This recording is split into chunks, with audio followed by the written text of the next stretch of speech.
अरे थोड़े अरे यार अपन हमारे समाचार हमारा समाचार ये लो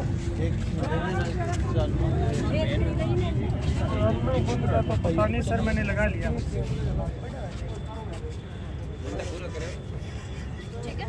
ये भी भाइयों कटे 2-3 आओ गन पे ये नहीं आओ गन ये भाइयों बोलो है।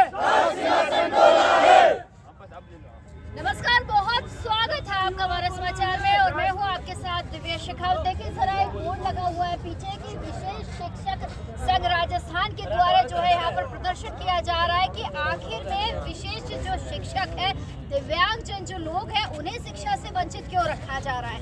तृतीय श्रेणी की जो है अभी भर्ती प्रक्रिया हुई है उसमें 0 जो है पद उनको दिए गए, 0 यानी कि 0। बहुत सारे लोग यहाँ पर मेरे साथ देख रहे हैं और सारे के सारे नौजवान हैं और इनका कहना है कि शिक्षा से आखिर में विशेष जो योग्यजन लोग हैं उनको क्यों वंचित रखा जा रहा है। भाई जरा एक बार इनकी बात सुन लेते हैं और क्या कुछ सरकार से अपनी मांग रखते हैं, क्योंकि ये शहीद स्मारक ऐसा स्मारक हो गया है अब तो हर दिन यहाँ पर लोग अपनी पीड़ा, अपना दर्द और अपनी व्यथा लेकर आते हैं। क्या यहाँ से इनकी पुकार जो है सरकार तक जाती है? एक बार ही जानते हैं इन्हीं से कि क्या कुछ कहेंगे। मुझे पर बताइए थोड़ा सा कि अभी जो है तृतीय थर्ड ग्रेड की बात कर रहे हैं, थर्ड ग्रेड में 0 पद यानी कि कोई पद नहीं है लोगों के लिए, कहाँ जाएंगे? अब सरकार की तो यही मंशा है कि कहीं गाड़ी मजदूरी पे जाएं हम लोग। हमने डिप्लोमा डिग्री कर दी है। अब हमारा पहला पेपर 2 पेपर होते हैं इसमें। मैं आपको बता दूं मैं कि पहला रीट पात्रता परीक्षा होता है, उसके बाद मुख्य परीक्षा होता है। हमसे पात्रता परीक्षा ले ली, जैसे कि हमारी सगाई तो करवा दी, हम शादी करवाने में ये मना कर रहे हैं। हम जाएंगे कहाँ पे? मतलब सरकार ने पहले तो हम लोगों का पहला पेपर ले लिया, 2 साल तो भरोसे रखा कि भर्ती आएगी। पात्रता परीक्षा 1 साल पहले हुई, उसके बाद मुख्य परीक्षा आई जिसमें हम लोगों की पद 0 है। हम लोग जाएंगे कहाँ? दिव्यांग बच्चों को मुख्य धारा में जोड़ने के लिए हम तो शिक्षक बनने के लिए जा रहे हैं स्कूलों में। और यहाँ पे जब हम अधिकारियों से मिलते हैं, मंत्रियों से मिलते हैं तो बोलते हैं हमारे पास शिक्षक ज़्यादा है, अधिशेष हैं। तो हम लोगों की मांग है कि एक पीयू लेवल पे एक अध्यापक नियुक्त किया जाए, पंचायत लेवल पे 3 से 4 स्कूल आती है उसके अंदर, उसमें एक शिक्षक नियुक्त किया जाए। और सरकार बोली हम कर रहे हैं पंचायत स्तर पे, पंचायत स्तर करते ना तो ब्लॉक लेवल पे बोलूँ, पीओ लेवल पे बोलूँ तो 13,000 से 14,000 के बीच है ब्लॉक। और अब वर्तमान में बात करूँ राजस्थान में शिक्षकों की लगभग इनके पास 7,000 है। इन्होंने डाटा दिया सुप्रीम कोर्ट में, जो रजनीश पांडे का केस चल रहा है मैम, उसमें इन्होंने दिया कि हमारे पास 5836 सीटें हमारे पास शिक्षक है। उसके बाद कुछ सेकेंड ग्रेड और फर्स्ट ग्रेड को मिला लेना लगभग 7,000 या 6,000 के आसपास इनके पास शिक्षक है। तो भी हमारी सीटें बनती है सर मैम 5 से 7,000 के आसपास। और ये बोल रहे हैं अधिशेष है, मतलब ज़्यादा लगे हुए तो नामांकन बढ़ते। मैं आपको हवाला दूँ 2015-16 का, जब प्लेसमेंट एजेंसियाँ शिक्षकों को नियुक्त करती थी और दिव्यांगों को मुख्य धारा में जोड़ने के लिए गवर्नमेंट स्कूल में लाती थी, तो उस समय नामांकन था, बच्चों की संख्या थी 1,75,000 के आसपास। और वर्तमान में सिटीजन विंडो में देखिए सारा दर्पण पे तो उन बच्चों की दिव्यांग बच्चों की संख्या हो गई मैम 75,000 के आसपास, दिनों दिन घटती आ रही है। पिछली सरकार ने हमें 4500 पद दिए ना, उस समय नामांकन था लगभग 1 लाख के आसपास। और जो बीजेपी सरकार ये अभी 2 साल की बात करूँ, नामांकन दिनों दिन घटता जा रहा है। सरकार की यही मंशा है कि दिव्यांग बच्चे कुछ नहीं करेंगे, क्योंकि समाज के लोग जो नहीं पढ़े हैं, जो नहीं समझ सकते हैं, वो यही बोलते हैं ये क्या करेंगे। उनको ये करने के लिए विशेष शिक्षक हम नियुक्त होंगे तो उनको आगे बढ़ाएंगे। मैं बात करूँ ऐसे बहुत सारे जो IAS ऑफिसर सिंगल है, बहुत सारे हैं जो दिव्यांगता को हराते हुए IAS ऑफिसर तक पहुँचे हैं। हाँ, IAS ऑफिसर पहुँचे हैं। तो अगर हम सब उनकी यही धारणा थी कि उनको शिक्षा दे ही ना, उनको ये बोल दे कि वो तो समाज की मुख्य धारा से अलग हैं, सब लोगों से अलग हैं, अलग वो हैं क्योंकि उनके पास ज़्यादा सुपर पावर है, माइंड की सुपर पावर है। तो देखिए बड़ी गलत बात है कि आप ऐसे तो कहते हैं कि दिव्यांग लोगों को आगे बढ़ाना चाहिए, उन्हें आगे लाना चाहिए, और आप यही इनका हक मान रहे हैं। क्या कहेंगे आप आगे आइए, क्या कहेंगे? सरकार क्यों नहीं सुनना चाहती है बात को? देखो मैम, हम कल से यहाँ पर धरना प्रदर्शन कर रहे हैं, शांतिपूर्ण तरीके से हम अपनी मांग रख रहे हैं। ये लड़ाई उन विद्यार्थियों की है जो इस समाज के सबसे पिछड़े हुए हैं, जिनको भगवान ने एक विशेष तरीके से उनको प्रकट किया है। या तो वो बोल नहीं सकते, सुन नहीं सकते, या अपने दिमाग में माइंड एबिलिटी की वजह से वो दिव्यांग रह चुके हैं।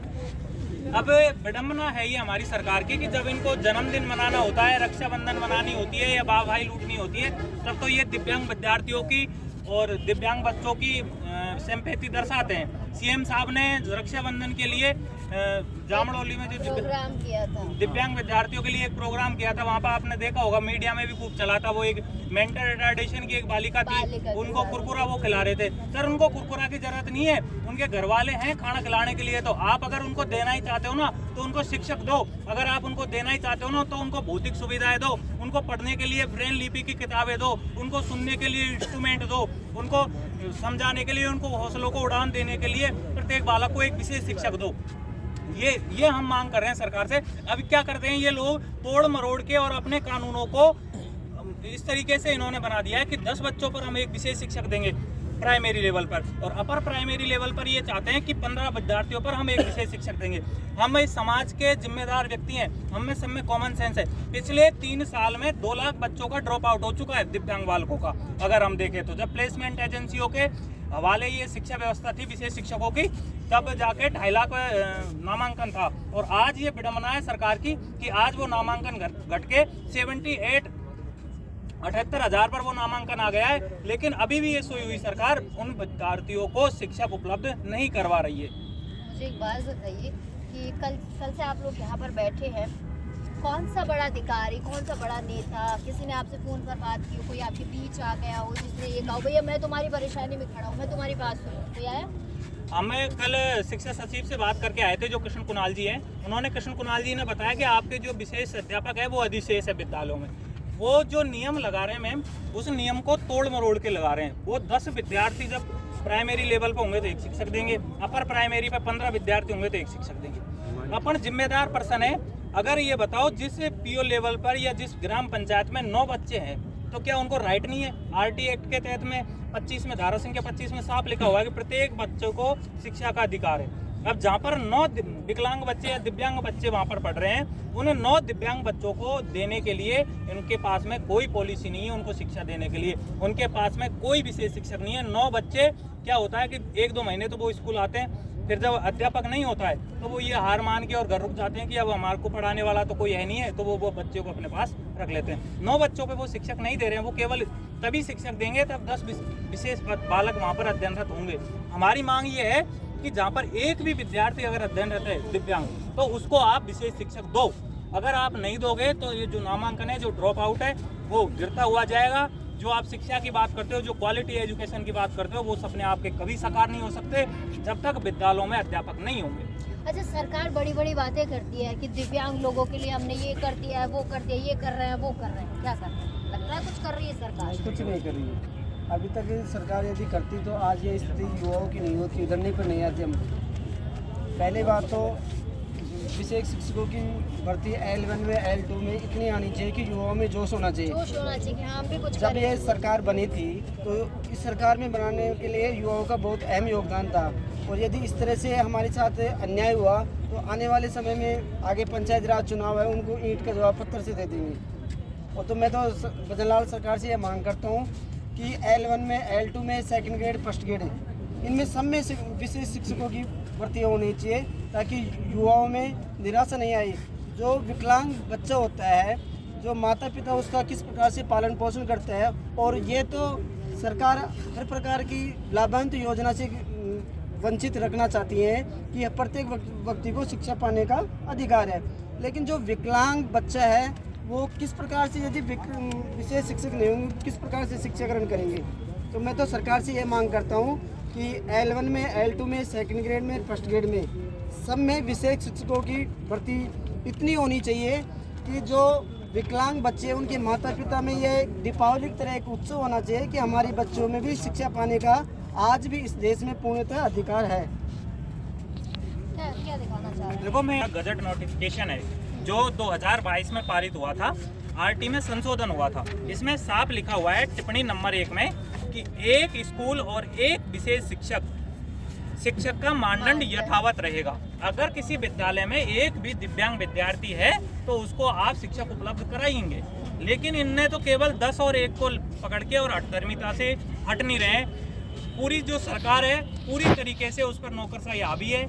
जो अधिकारी जैसे तोड़ मरोड़ के नियम बनाते हैं, उन नियमों को उन नियमों के वेट में दिव्यांग बालक चढ़ रहे हैं, उन नियमों के वेट में राजस्थान की आम जनता चढ़ रही है। अब तक तो हमने गुजारिश की थी, इतनी संवेदनहीन सरकार है मैम, आप देखिए कि पिछले 2 दिन से हम यहाँ पर पड़े हैं। हमारे साथ में कोई राजनीतिक पार्टी नहीं है, कोई हमारे साथ में कोई बड़ा नेता नहीं है, किसी के पकड़ के हम काम कर नहीं रहे हैं। ये केवल दिव्यांग बालकों की सेवा का काम कर रहे हैं। 2 दिन से हम इस कड़ाके की ठंड में यहाँ पर पड़े हुए हैं, लेकिन अभी तक सरकार का कोई भी नुमाइंदा ना हमसे संपर्क करने की कोशिश कर रहा है, ना हमसे बात करने की कोशिश कर रहा है। ये विडंबना है, लोकतंत्र में एक बहुत बड़ी बात है।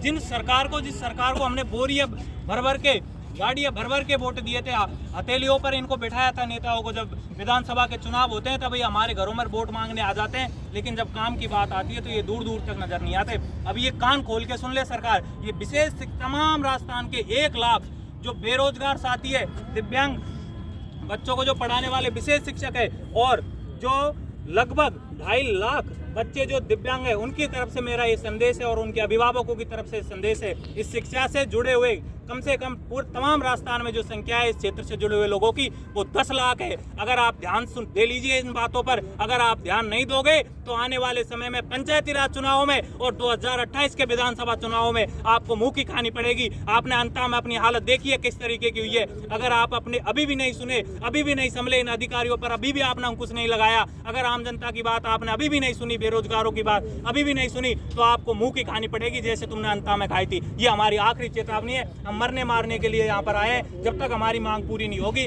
हम इस शहीद स्मारक को छोड़कर नहीं जाएंगे। या तो ये जो हमारे देश के काम आए थे, जो सैनिक वही शहीद हुए थे, या फिर हम तमाम लोग ये मांग कर रहे हैं सरकार से कि हमें इच्छा मृत्यु का आदेश दे, जिससे कि हम अपनी इच्छा मृत्यु हम ग्रहण कर सके। हमारे पास में कोई और दूसरा रास्ता नहीं है। Thank you. छोटे छोटे से सवाल पूछूंगी। एक दिव्यांग